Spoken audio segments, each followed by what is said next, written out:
Hello friends, welcome back to my channel.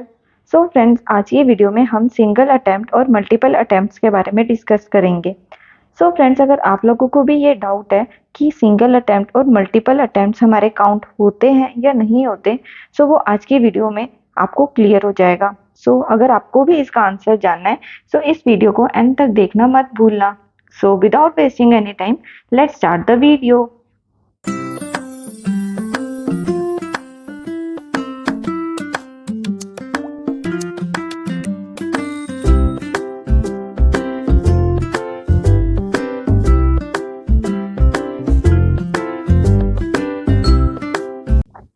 So friends, अगर आप लोगों ने अभी तक अपना एक भी अटेम्प्ट नहीं दिया है, सो मैं आपको सजेस्ट करूंगी कि आप अपने सारे ग्रुप फर्स्ट अटेम्प्ट में क्लियर करो, क्योंकि उसके बहुत ज़्यादा एडवांटेजेस होते हैं।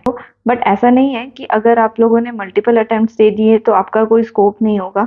सो आज वही चीज़ें हम डिस्कस करेंगे। सो सबसे पहला है, attempts are consider in campus placements. So बहुत सारी कंपनीज होती हैं जो फर्स्ट अटेम्प्ट वालों को कंसीडर करती हैं। सो उसमें आपका जो शॉर्ट लिस्टिंग क्राइटेरिया हो जाता है वो लिमिटेड हो जाता है। मीन्स जो भी सिंगल अटेम्प्ट वाले स्टूडेंट्स होंगे वो शॉर्ट लिस्टिंग में आ जाएंगे, और जो मल्टीपल अटेम्प्ट्स वाले होंगे वो उधर से ही रिजेक्ट हो जाते हैं।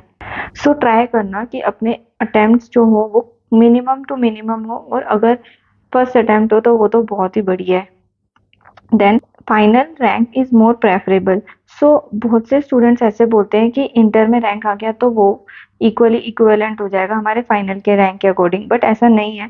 अगर आप अपने इंटर के एग्जाम्स को ग्रुप बाय ग्रुप निकालते हो एंड फाइनल में रैंक लेके आते हो तो वो ज़्यादा कंसीडर होगा, क्योंकि जब कैंपस प्लेसमेंट होता है तो उसमें रैंक होल्डर्स की जब हम बात करते हैं, सो वो फाइनल के रैंक होल्डर्स होते हैं, ना कि इंटर वाले। सो इंटर और फाइनल में रैंक होल्डर होंगे तो बहुत अच्छी बात है, बट अगर आप फाइनल में रैंक होल्डर होंगे तो वो आपके कैंपस प्लेसमेंट में आपको ज़्यादा एडवांटेज देगा।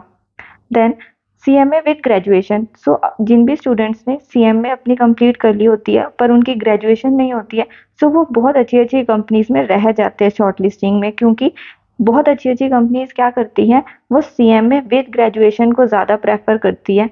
सो ये हमारा पॉइंट थोड़ा डिफरेंट हो गया इस वीडियो के कंटेक्स्ट में, बट मुझे लगा कि ये इम्पोर्टेंट है, क्योंकि बहुत सारे स्टूडेंट्स क्या करते हैं, अपनी सीएमए कंप्लीट कर लेते हैं लेकिन ग्रेजुएशन को छोड़ देते हैं। बट ऐसा नहीं करना चाहिए, उन्हें अपनी ग्रेजुएशन कंप्लीट करनी चाहिए, क्योंकि उसके बहुत ज़्यादा एडवांटेजेस होते हैं जब हम ऑफ कैंपस ट्राई करते हैं। सो आपको अपनी सीएमए की डिग्री ग्रेजुएशन के साथ कंप्लीट करनी चाहिए, या आपको ग्रेजुएशन कंप्लीट करके फिर सीएमए को स्टार्ट करना चाहिए। सो single attempt students gate advantage. अब क्या होता है कि अब कंपटीशन इतना बढ़ चुका है कि कंपनीज भी बाइफिकेशंस के लिए सिंगल अटेम्प्ट वालों को ज़्यादा प्रेफर करती है। सो अगर आपके अटेम्प्ट्स लग भी जाते हैं तो ऐसा नहीं है कि आपके कैंपस में बिल्कुल भी चांसेस नहीं है, चांसेस है, लेकिन as compare to single attempt वालों के कंपेयर में थोड़े कम है, क्योंकि कंपनीज जो फर्स्ट डे आती है वो सिंगल अटेम्प्ट या रैंक होल्डर्स को कंसीडर करती है। देन उसके बाद जो हमारे सेकेंड डे या थर्ड डे कैंपस प्लेसमेंट होता है उसमें हमारे मल्टीपल अटेम्प्ट्स वाले स्टूडेंट आते हैं। एंड लास्ट है हमारे पास multiple attempt students need more patience and dedication, क्योंकि एक चीज़ को बार बार बार बार पढ़ना बहुत इजी नहीं होता है। सो स्टूडेंट्स के अंदर बहुत ज़्यादा पेशेंस एंड डेडिकेशन होनी चाहिए उस पर्टिकुलर कोर्स के लिए। सो फ्रेंड्स, अगर आपने अभी तक कोई भी ग्रुप नहीं दिया है, इधर वो इंटर को हो या फाइनल का हो, सो ट्राई करना आप उस पर्टिकुलर लेवल के ग्रुप को सिंगल अटेम्प्ट में ही निकालो।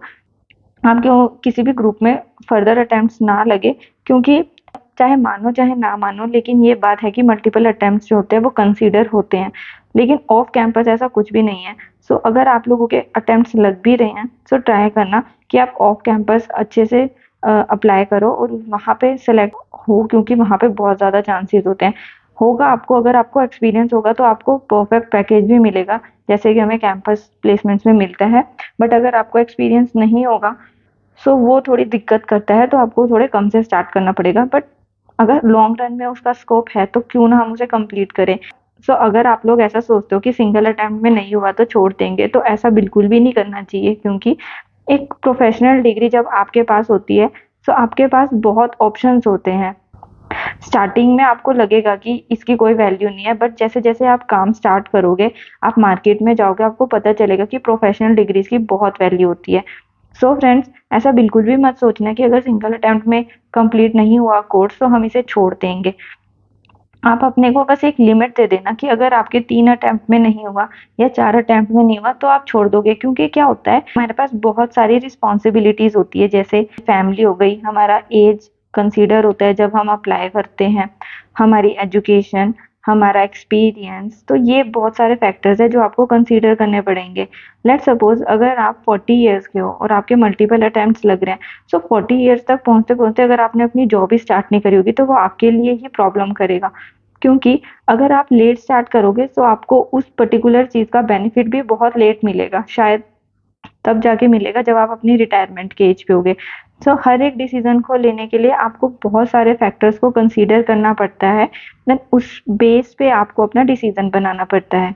सो अगर आप अभी 20 की लाइन में होंगे तो आप मल्टीपल अटेम्प्ट्स को कंसीडर नहीं भी करोगे तो भी चलेगा, क्योंकि आपके पास अभी एज होगी अपने करियर को स्टार्ट करने के लिए, उस पे वर्क करने के लिए। बट अगर आप अपनी 30-40 की लाइन में होंगे और वहाँ पे आप अपने मल्टीपल अटेम्प्ट्स दे रहे होंगे, तो वो आपको थोड़ा कंसीडर करना चाहिए कि नहीं। सो फ्रेंड्स, ट्राई करना कि अपने एग्जाम्स को सिंगल अटेम्प्ट में निकालो और मल्टीपल अटेम्प्ट्स के लिए भी एक लिमिट लगा दो कि अगर इतने तक हो गया तो ठीक है, वरना आप स्विच कर दोगे किसी और कोर्स में, क्योंकि किसी चीज़ को बहुत ज़्यादा टाइम देना भी सही नहीं होता। सो एक चीज़ का पर्टिकुलर टाइम होता है, अगर उस टाइम के अंदर अंदर हो गया तो बहुत अच्छी बात है, नहीं हुआ तो ट्राई करो कुछ और करने का जो आपको जल्दी से जल्दी आपको आपके करियर में ग्रोथ दे, आपको सक्सेसफुल बनाए, ठीक है। सो इस वीडियो के लिए इतना ही। होप आपको ये वीडियो अच्छी लगी होगी, एंड अगर आपको इस वीडियो में कोई भी डाउट है तो आप वो मुझे कमेंट सेक्शन में बता सकते हो, मैं उससे रिलेटेड एक सेपरेट वीडियो आप लोगों के लिए अपलोड कर दूंगी।